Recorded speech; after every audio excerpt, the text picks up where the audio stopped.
Hi.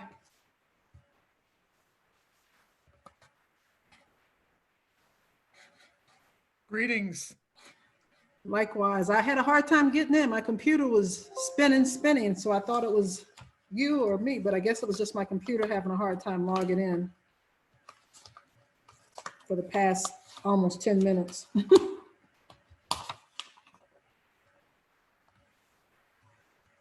How's everybody?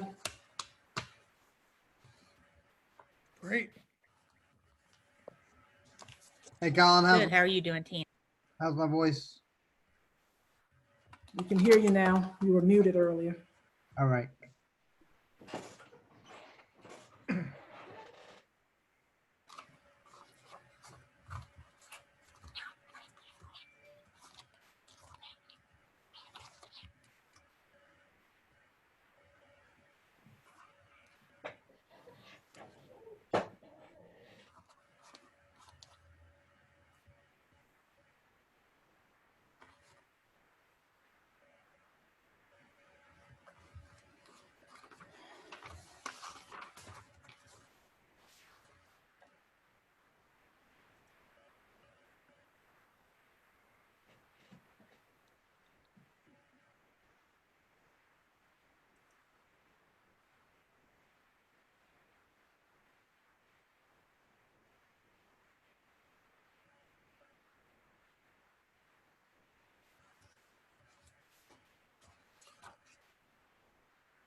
Colin, can you hear me?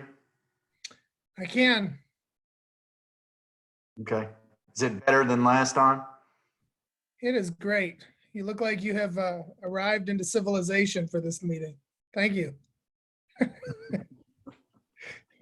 No, I'm actually where I was before, but what happened was we cut the line accidentally. And when Oh, they repaired it, they said that we weren't getting what we were supposed to be getting. So it worked out well.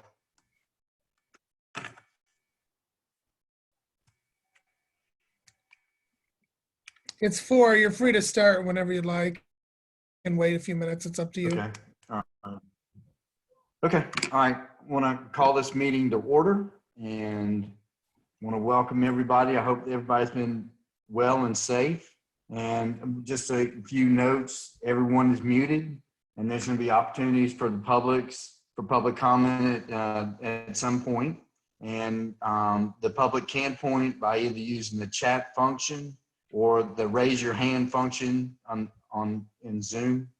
And to raise your hand, you click on the participant button at the bottom of the screen and at the bottom of the window on the right-hand side, click the button labeled Raise Hand. Your digital hand is now raised. Lower it by clicking the same button now labeled Lower Hand. The same method can be used to raise your hand in the Zoom meeting on a mobile device. Simply tap Raise Hand at the bottom left corner of your screen. The hand icon will turn blue, and then text below it will switch to say Lower Hand while your hand is raised. So the first item of business will be to take attendance, and the first member who I can see on the screen this time would be Member Certain. She's here. You want to say aye? Okay. Member Clark? She'll be late, Lee. Okay. Member Cole Smith? I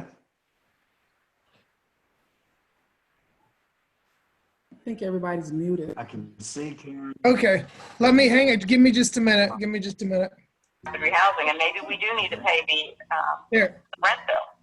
everybody's unmuted now. Well, If you wanna try that again. always cheaper than paying. Okay. Member Cornell, are you here? He's here. Okay. Member Hart? Member Labarda? Here. Member Trying to figure out. Snyder?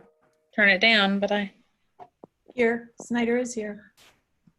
Okay. Member Twombly? Here. Member Wilson Bullard?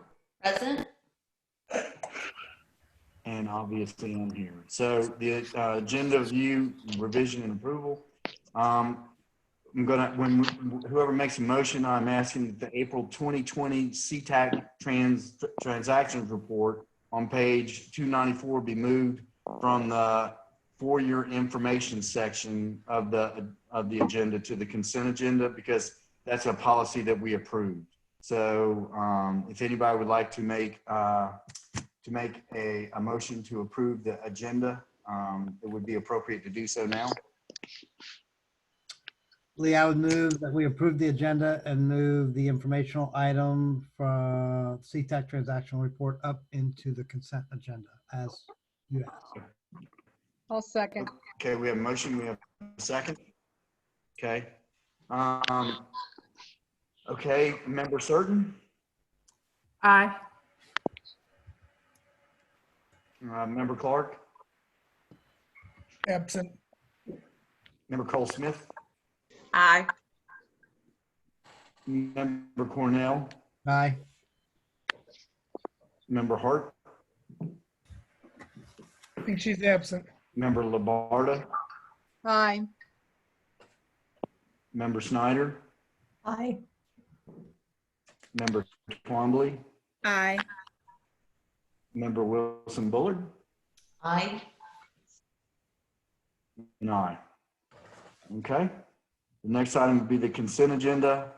And on that one, before we make a motion, please note that the comments on the chat for the April 27th meeting have been added to the minutes.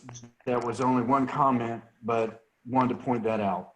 So need a motion for the consent agenda, and that includes the approval of the April 27th regular trust meeting minutes, the technical advisory meetings on the 10th and the 24th, and on the 29th. Y'all are busy. So we need a motion. Move approval of consent agenda. I'll second it, Tina. Okay, we have a motion and a second. Any discussion?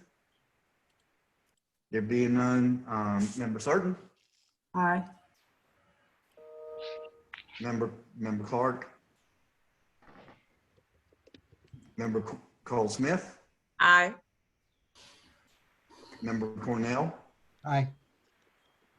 Member Hart, Member absent. Labarda, Aye. Member Snyder, Aye. Member Twombly, Aye. Member Wilson Bullard. Aye. Okay, and I approve it as well. So at this point, we'll turn it over to Colin, where he will give the executive director report. I submitted a written It's all yours, report. Colin. Yep, thank you. I submitted some comments in writing. I don't want to go over all of them. Most of them were information that you have asked me for. So I'll be happy to take any questions. I did want to introduce Jennifer Rivers, who is new with us. She started today and was testing out. Jennifer, are you there? I see you there. I'm here. Do you mind saying hello? There she is. Hello. And she started this week. I don't actually think I've seen Jennifer in about 3 months. So this is the new normal. We've completely started her virtually, but she's jumped on and will be a big help. The other thing I did want to point out is we're starting the budget and the trim process. It doesn't officially start for July, but our budget will be due to the county by July 1st. So we'll talk about the budget all next month, both meetings. And there is a schedule at the end, the very end of my report that lays out what's going to happen over the next few months. So with that, I will take any questions that people may have. Any questions? Just a comment. I really did find the two reports, the status report and the one that had the brief summary of the programs in addition to any changes they had to make, very helpful, Colin. So thank you. Welcome. Well, I'm not sure if I bring this up now. I think that was Maggie just said that was very helpful to see the status of the programs. I did have one question on there. There was one status on there. Let me go back to the agenda now, to my agenda. That it had an abbreviation in the column, like some text, and for the life of me, I cannot recall what it is. I'm sorry. Let me see if I can find it on my agenda here really quickly. The bookmark. It was something about like it was in someone else's custody. Does that ring a bell with you, Colin? So I'm not wasting a whole lot of time to go back and find it. Yeah, this is on the contract status report where we're showing how many contracts are executed. There was one that says held, and everyone else says either route to counterparty or county attorney's office review. So the one that said held was the University of Florida Reach Out, college Reach Out program, and they were communicating with me about switching their program to be virtual. And I think it was held because they had to redo, that was in the negotiation process. They had to redo their budget and basically come up with a virtual plan. But I approved whatever they asked me to do. So since I sent this to you, it's basically back in somewhere now, but it's moved past the held status. Okay. So along that line there, I was wondering, you just mentioned that UF crop was held because they were trying to go to virtual. I think I'd like to have some discussion with the board on how we proceed with programs that for providers that service children and they're not able to meet in person and they may have to change their proposal. So I don't know if we want to do that here or if we want to do that under budget. The chair, you want to give some guidance on that, or do we want to, on how and those providers may come to Mr. Murphy, to Colin, with some changes to their programming, and will he have authority to make those approvals based on them changing what they originally submitted?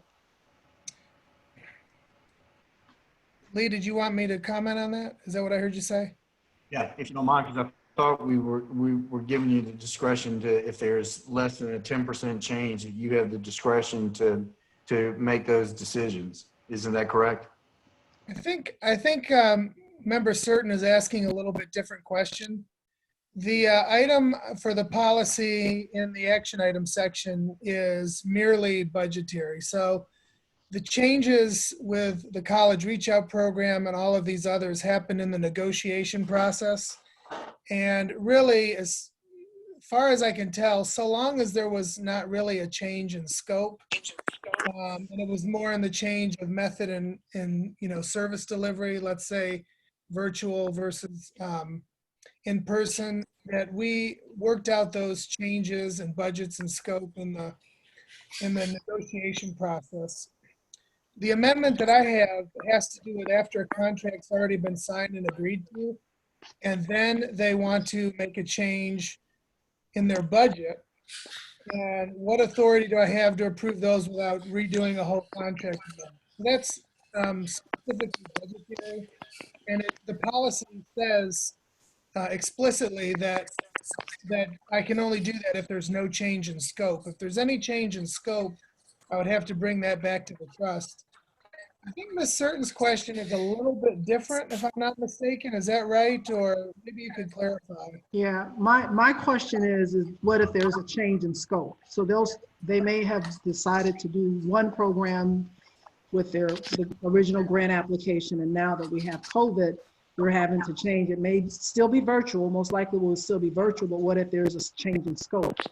How will we handle that? Is what I want us to discuss. And so, sorry, go ahead, Colin.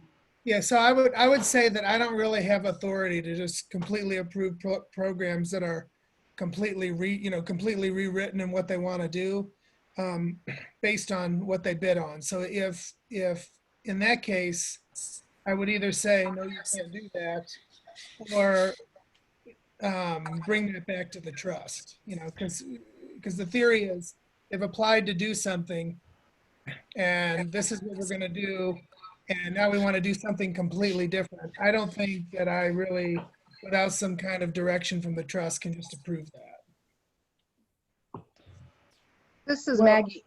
I guess my question would be if the only change is moving, I mean, it's the same outcome, same purpose, but the difference is that the delivery platform is virtual versus face-to-face. Just about every other industry, state authority has allowed that to proceed. I think if they're trying to do something completely different, that should come back to the board. But I would be very comfortable with you deciding that yes, just simply changing something from in-person to virtual with the same intent and the same services adapted to that platform shouldn't have to come back. I think that would just slow things up. Okay, so I guess our process would be if we have someone, an entity who has a original grant and they want to change, and if the change may not be just in delivery virtual, it may be that what they wanted to do originally in person is not fully adaptable. Without changing some aspects of it, they'll still be servicing the same children. They'll still have the same motive of increasing whatever, having the same impact. It's just they may have to change how they were going to do it because it's not a one-to-one match. They should write those up, that proposal up, and it comes back to the board is what we're saying, is what everyone's going to go. I just think we need to give some guidance because I've gotten a question from two people. So I think we need to discuss it as a board and either give Colin the authority to make the judgment call, or we tell agencies how to deal with this here, how to move forward, so they'll know. Any comments? Because if nobody else does, I have one. That would be if we're changing the scope to the various organizations submitted their applications to be compared to everybody else's, and they were given a score based upon. So I would think that if they're dramatically changing the scope of the program, then I would think that they'd probably have to wait till the next year, because it's not fair to everybody else who submitted applications. Or either that, or we're going to open it up to everybody to do something along the same lines. And I don't know that we necessarily want to do that, but that's my opinion anyway.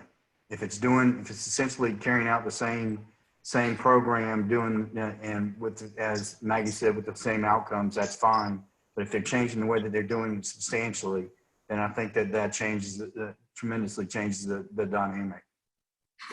I guess for me, when we say change the scope, it could have been a literacy initiative where I know we had several literacy initiatives. The phonographics, I think there were like 3 groups that were wanting to do something similar to that. They can't meet with those children now. I don't know if phonographics has a virtual type initiative where they could do that. But if they wanted to change to something else where it still is literacy related, are we saying that's a complete change of scope and they'd have to wait till next year? It really depends upon how much it's changing, Tina. If it's changing, you know, if it's in a case like that, you really have to see if it was based upon phonics and they can't do it with phonics and they're going to change the way that they want to present the program, but still basically trying to do literacy. Perhaps they could submit it, and Colin can give us a recommendation, or we can take a look to see how much of a change it is. But if it starts changing the program substantially, then I think you're getting into a situation where if they can do it, then everybody else can, and it just, you know, and I know that this is confusing times, but I think that perhaps you'd be opening up a can of worms if you change it for them. Then perhaps you need to see if there's any other people. And like I said, I don't think that we really want to do that. So it sounds like we will It's say, going to be a judgment. It'll be a judgment as how much it's really changing. I would think. so it sounds like they should then write up their, whatever it is, if they have issues, and it comes back to the board is what it sounds like. Am I understanding? Is that what? Submit it to Colin, and Colin can take a look, and he can submit it to all of us, and we can make a judgment call, or he can make a recommendation, which you know, however we want to handle it. But you're right. The way to handle it would be to let them submit it, and we can kind of take it from there. It's going to be a test case no matter what, I would imagine. Any other comments? Commissioner Cornell has his hand up. Okay. Thank you, Mr. Chair. Three things. First of all, Colin, thanks for the written report. I like the way you present it. I wanted to secondly welcome Ms. Rivers. It's great to see your beautiful face and great to see you on the team. So welcome Thank you. to the team. It's great to see Thank you. And you. thirdly, I think we gave kind of that direction that you just said, Lee, and what Maggie kind of reemphasized, that if there's not a change in scope, we gave Colin that authority to adjust based on a new delivery and the new normal. But in fact, if they want to take that money and do something completely different, then that would be a change of scope. He would then bring that back to us. And I think that's consistent with what we've talked about. And then if there's a disagreement, then obviously, you know, if Colin couldn't make that decision, he would bring it to us. And so I think that makes sense, that if there are organizations out there that can't do what they originally submitted for one reason or another, and there will be, then they would either try to adapt, or that money would just get carried over to next year and they would submit a change in scope. That's how I interpret the direction we've already given. I think that makes sense. Okay. Help, Tina? Got a lot of feedback. Okay. Any other comments?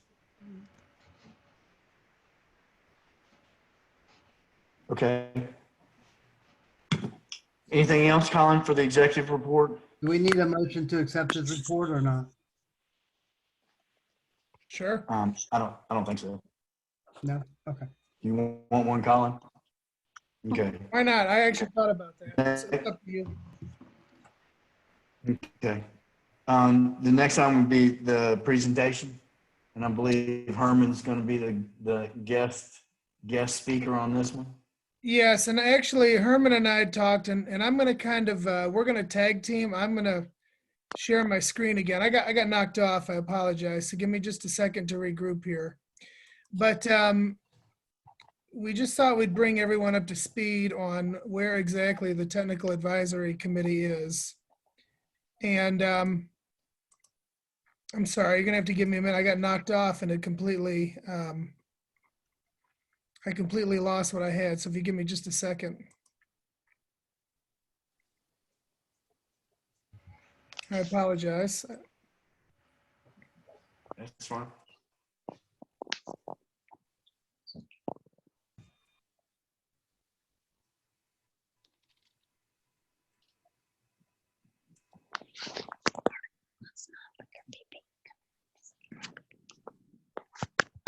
Okay, can everyone see my screen with the slideshow on there?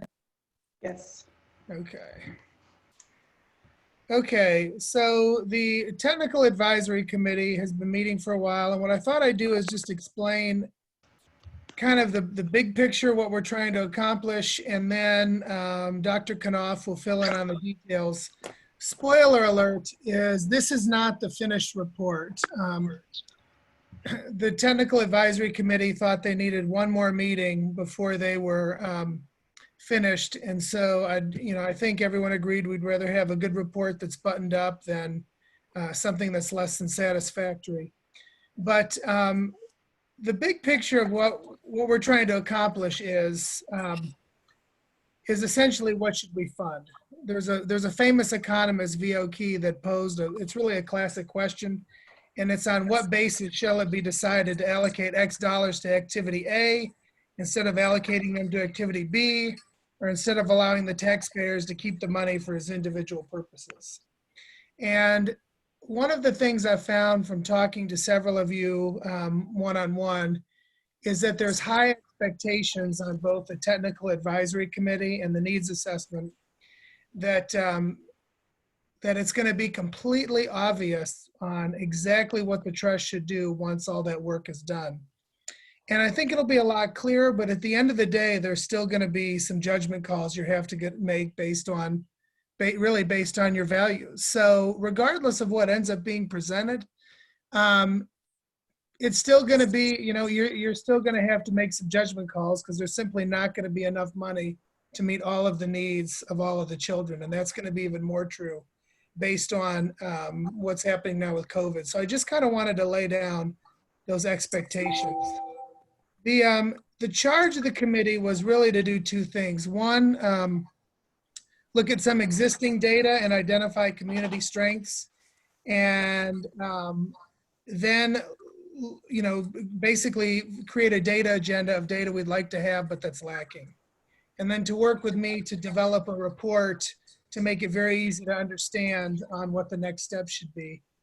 And so the other thing I wanted to caution the trust is whenever you start talking about data, it always creates a real problem because people use words with data in different ways where they end up using the same word to mean different things or a different word to mean different things. And it can get very confusing very quickly. So one of the directions and I gave to the Technical Advisory Committee, which they agreed to, and that we followed and have been following throughout the process, is to agree on some language and then agree on a framework for the report. So the language and framework we agreed on was the framework laid out by Mark Friedman through results-based accountability. Now, this isn't the only way to report community needs and data, and it may not even be the best way, but it's the one we came up with, and it's the process we're following. And results-based accountability has really two unique innovations. One is that it forces some discipline about the different words we use when we talk about the different types of data that we're talking about. And the second thing it does is it puts data into two broad buckets. On the left, you'll see population. So there's data about the population. And then on the right, there's data about performance. And when we're talking about population on the left, we're talking about all the children in Alachua County. That's our population. But when we're talking about performance, we're talking about data about specific programs with the specific children that we're serving. And a lot of times what happens very quickly is people talk past each other because data about population is confused with programs and who's accountable for what. So when this is over, we just want to make sure that as we're communicating, we're using the same words and talking about the same type of data and only hold people accountable for the things they can actually do and not hold them responsible for things that they're not responsible for. So the process we used then was to start with our population and come up with, the word we chose was results, okay? So a result for our case is if we could wave a magic wand and describe the world as we'd like it to be for children, whether it's educated or safe or healthy. If the world was perfect for all kids, what would that look like? And whatever those experiences are, those are what we are referred to as results. And so the Technical Advisory Committee will have recommendations on 4 or 5 results for the trust to adopt. And then the rest of their work is really about giving those results meaning through data that we call indicators. So if you say something like, you want all kids to be educated, that doesn't have any meaning until you really put some data around that. So most of the time that the Technical Advisory has been meeting has been to carefully look at the results they've recommended and then find data points that would reflect what results mean. And then if exists, they're going to work with that. And if the data doesn't exist, but it's something we'd like to have, that will go on the report as part of the data development agenda. Once they've reported that, then the trust will have decisions to make about what to do with that. So in other words, which of those data points do you care about? And based on what you decide, the rest of the work the rest of the data or data we don't have will be used to inform the trust about causes. You know, what is the story behind the story? And a lot of that work's already been done in the community. When you look at the Friendship 7, looking at disparities, that whole report was a story behind the story or the baselines. In other words, trying to answer the question, why is this data the way it is? And then to move along to decide what partners should be involved and what are some of the solutions. So the point is that really the Technical Advisory Committee's work is going to stop in the circle box, and then it's going to be up to the trust to decide what to do with it next. The good part is that once you've decided on, gone through the needs assessment and decide which projects you should fund, you may recall that the work you did with the Florida Children's Council, you laid out some criteria for strategies. So you already have a criteria about how to move forward once you've decided what's important. We may want to revisit those based on some of the language discipline that we'll discuss that was brought up earlier. But essentially what the end in mind is to try to get to a point where we have our results that we want for children. And this is one of them that Dr. Knopf will talk about in just a minute. Whoops, I'm sorry, I'm gonna go back. And, you know, one of the indicators may be, for example, percent of children reading on grade level. And at that point, the trust will identify strategies. And there may be several that'll focus on grade level reading. You know, one strategy may be to support a high quality learning experience of 0 to 5. Another one may be to support high quality experiences after school and summer. But all of those strategies that have some evidence that shows that those will in some way move this indicator. And then based on that, various programs, you know, we'll decide to fund various programs. And each of their programs in the red boxes will have their own set of measures, the performance measures, which we discussed on the first slide, to which they will be held accountable. So no single program is going to be held responsible for moving this one particular indicator. They will all contribute, but there should be some logical explanation that the strategies and programs and activities that we decide to fund will in some way contribute to improving the indicators that we decide are important. So that's kind of the end in mind. And I'm going to turn it over to Dr. Knopf to talk about where the committee's at and what the next steps are and what we're going to do to have a final report together at one of the meetings in June. So Dr. Knopf. Thanks, Colin, for that great overview of result-based accountability. and kind of describing the framework that has guided our work to this point. And I first want to start off by just thanking all of our committee members, as well as, in addition to other support staff and community members that have been participating in our meetings throughout this entire process. The committee has worked diligently to first identify the results areas that I'll define for you in a second, and then identify an extensive list of candidate indicators that might be used to measure our progress in these results areas. Moving our next steps as a committee will be to review all of the candidate indicators and hopefully winnow that list of indicators down some to make the data that we share with the board more manageable, to help guide your thinking moving forward, as well as present either measures or tools and surveys that would be helpful to deploy community-wide to get information about other indicators that would be informative of our results in Alachua County. The 5 results areas that our group has identified are that all children are born healthy and remain healthy. All children can learn what they need to be successful. All children have nurturing, supportive caregivers and relationships. All children are connecting with and contributing to the community, and that all children live in a safe community.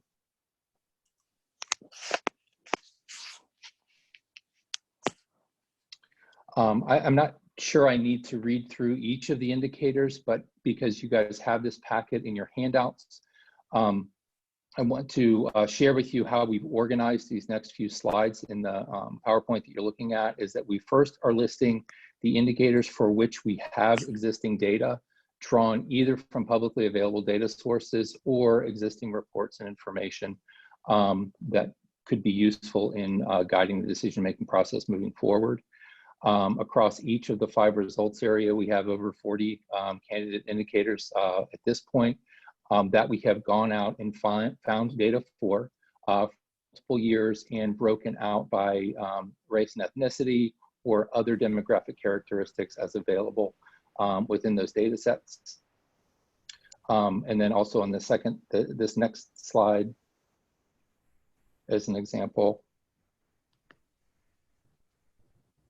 shows a list of either indicators or survey tools that we would like to use or potentially recommend in Alachua County to get access to even better information about the results as it relates to each of the 5 results areas that we have in Alachua County.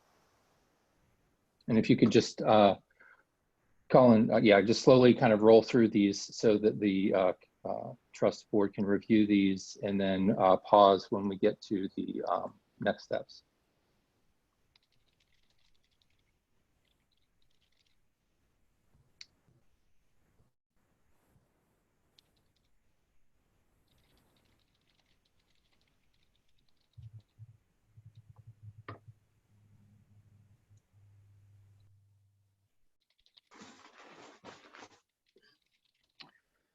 The next step in our process, following the guidelines from results-based accountability framework, is for our committee to go through and rate the power of each of the indicators on 3 different types of power measures. First is communication power, and the extent to which the indicator communicates information that can be readily understood by the community as well as the trust board.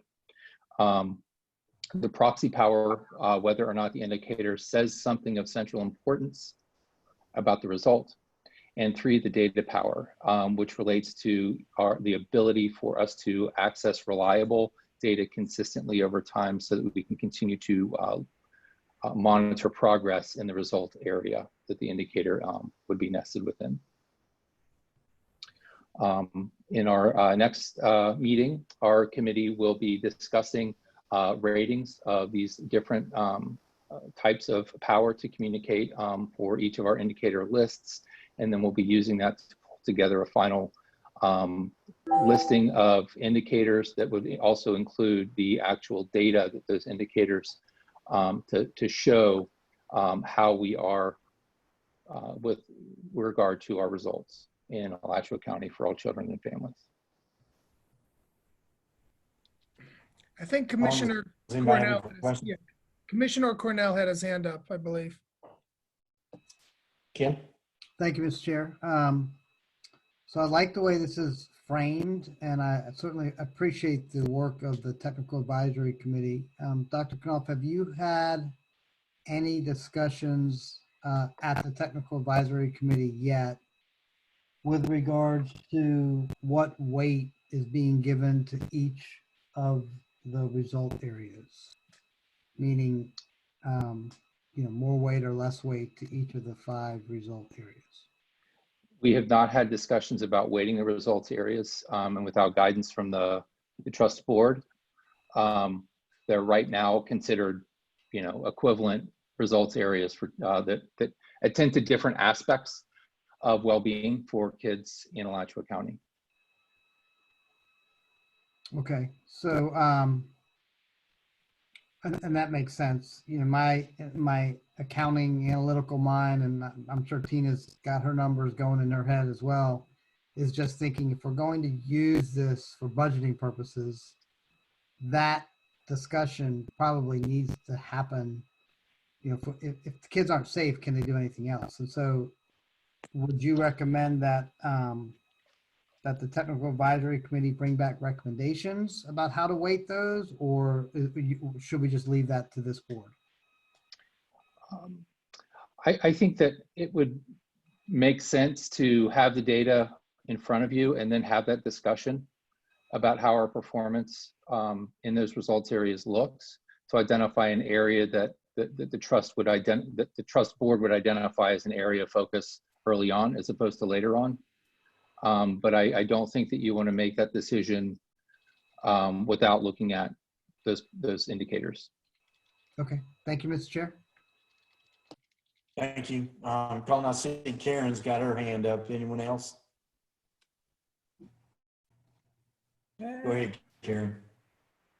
Yes, in the presentation, everything in the presentation is quantitative as we talk about percentages or numbers or measurements and indicators. I'm wondering what piece of this document will have a focus on qualitative measures as we talk about people's views and perceptions, feelings, those things that are not necessarily tangible, but what can be and should be equally important.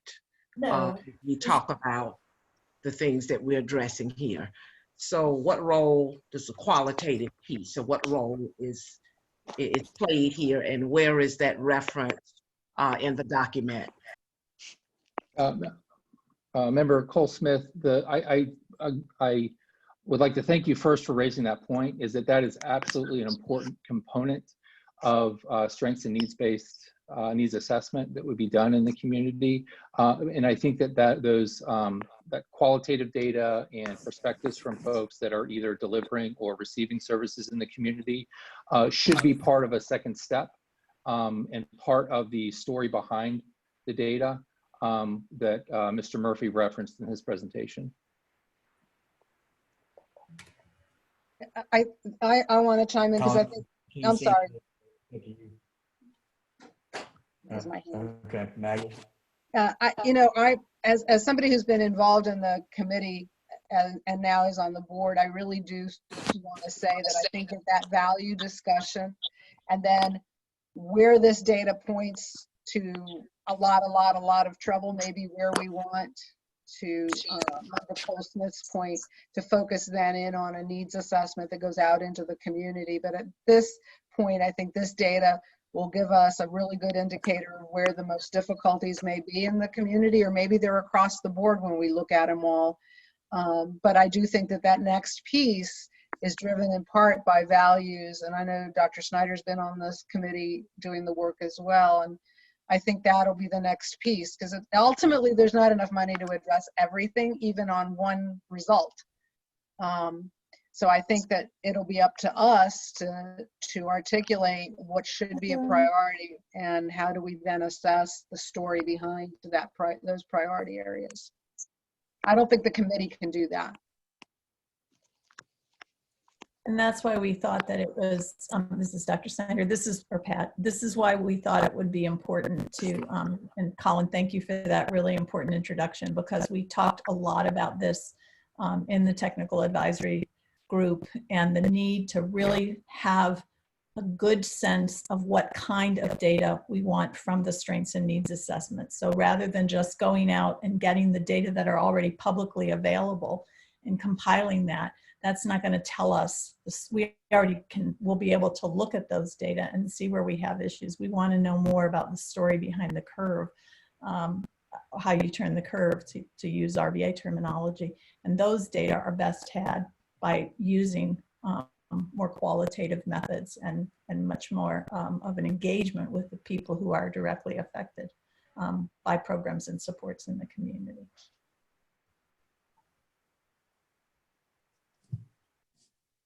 So this is Tina. I kind of got lost there. Are we expecting the report from the technical advisory committee the next meeting, or was that said earlier? I'm not sure if we said that, but yes, our committee is planning to meet one more time, potentially two if we have to reach consensus. But this final report is close enough right now that I'm confident that we'll have a final version before your next meeting in June. Would you think it would be available where we could read it before like it come with, at least with our agenda packet, so we'd have a chance to really read up on it before and be able to meaningfully? Yeah, I mean, that's our intention, to include it to make sure that you have it in time to be included with your board packet. Thank you.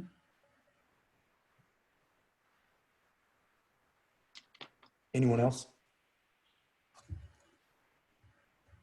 Herman, it looks like, y'all doing a fantastic job as far as coming up with data. Is it, and this I guess would be for the whole board, at what point are we going to take that information and translate it into how we address the information that we see before us? Is that going to be the technical advisory committee, which I personally believe y'all have the expertise, probably more so than the board itself, about where this should go? Or when do we get that information? Or when is that going to be a discussion that we have once we get that information in the report?